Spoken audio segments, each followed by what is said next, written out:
Hi, this is Kelly. Welcome to Our Texas Organic Gardening. This is episode 8 and it's fall 2017. The last time I saw you was in the summer, and since then we had Hurricane Harvey, which did some damage here to the garden. I'll talk to you a little bit more about that later. I'll also show you what happened with some other plants that we've put in, and also look at what we're going to be doing soon, ready for the winter. So if you look behind me, you'll see the eggplant. It's been going through the hot summer. Nothing too much was producing during the summer, but now we're getting quite a few eggplants here. We have 10 or 12 on them at the moment. And come on around here.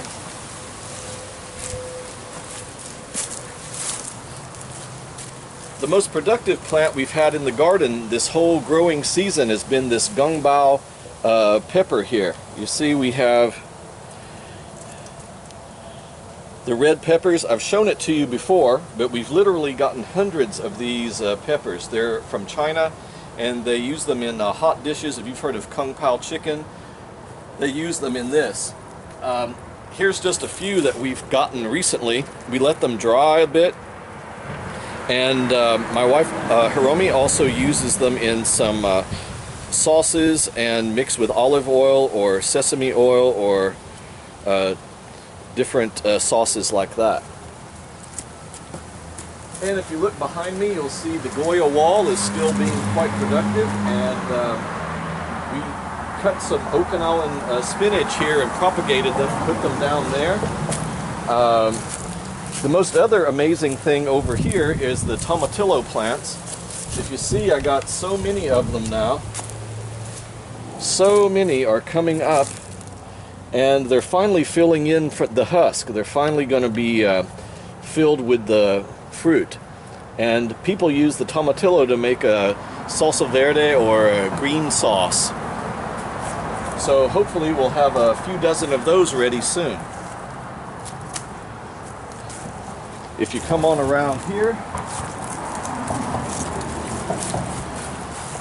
we put in more of the Korean Daikon radish, and they've been doing fine here the last couple of months, and we hope we have a successful crop with them again like last year. Also put in some Dutch beans here.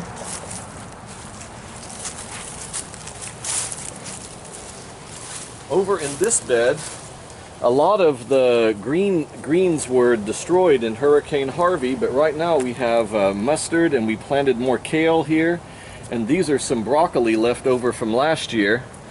And in the front we put in some organic carrots. These are red variety of carrots, and behind them some turnips.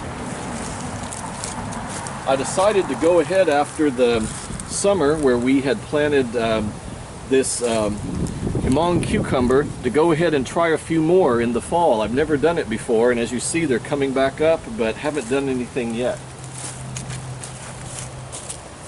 This bed here was one of the ones that got really savaged by Hurricane Harvey. We had about 4 days of water about this deep, and the green vegetable plants, the green leafy ones, didn't like it too much. So the 3-year-old kale we had here, the tall collard greens we had here, the Swiss chard, all of it died. But we planted again with artichokes here. I'm going to try them here this year. This is some collard that actually survived and came back up. Then we have some Brussels sprouts we're going to try here. If you look behind me over here, we have the okra.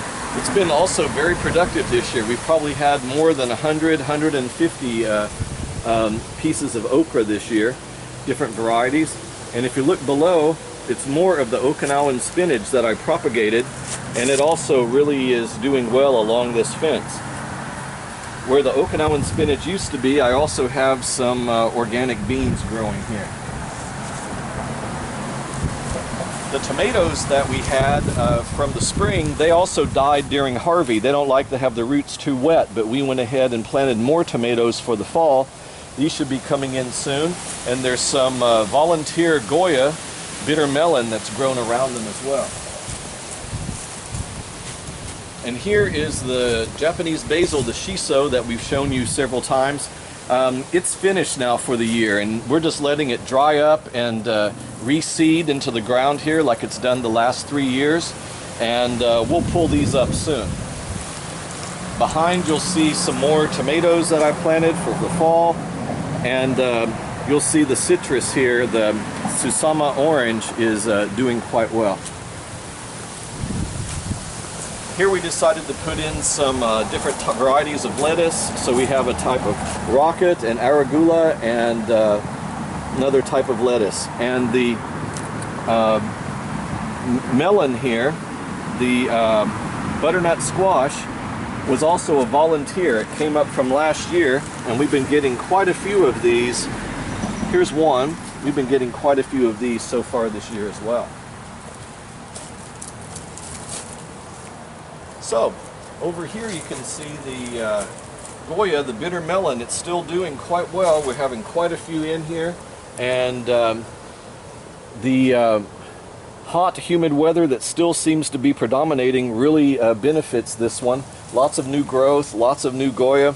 At the bottom I put in some Moroccan garlic that's just starting to sprout up here, and we hope to do something with this variety. We're very excited to put that garlic in.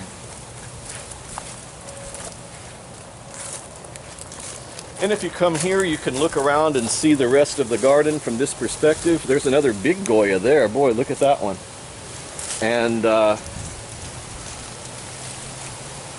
some more eggplants over here.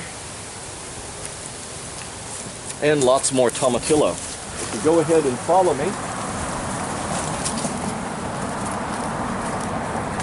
In this bed, we're slowly weeding out all the berries that overtook it, and we have collard greens that have been here for a few years, but we also put in some more kale, and then we're going to try cauliflower again. We haven't done that for 3 years. In this bed here, we're going to put onions in soon. I've never tried it here, but we thought on the rotation we'll try it and see what happens. This is interesting. This is a purple-leafed bok choy. And I got it mostly for decoration, and it would also look nice to decorate meals with. And it's next to the curry plant that's been here for a while. And finally, up in the front, we have a couple of peppers that are still going strong. The Pekin pepper's been here a couple of years. More beans, and also more Moroccan garlic. And so that does it for today. And the fall's usually a really productive season here. We hope to get a lot of this to eat, and we'll see you soon, maybe January, and hopefully we don't have a freeze before then. So here's to happy gardening.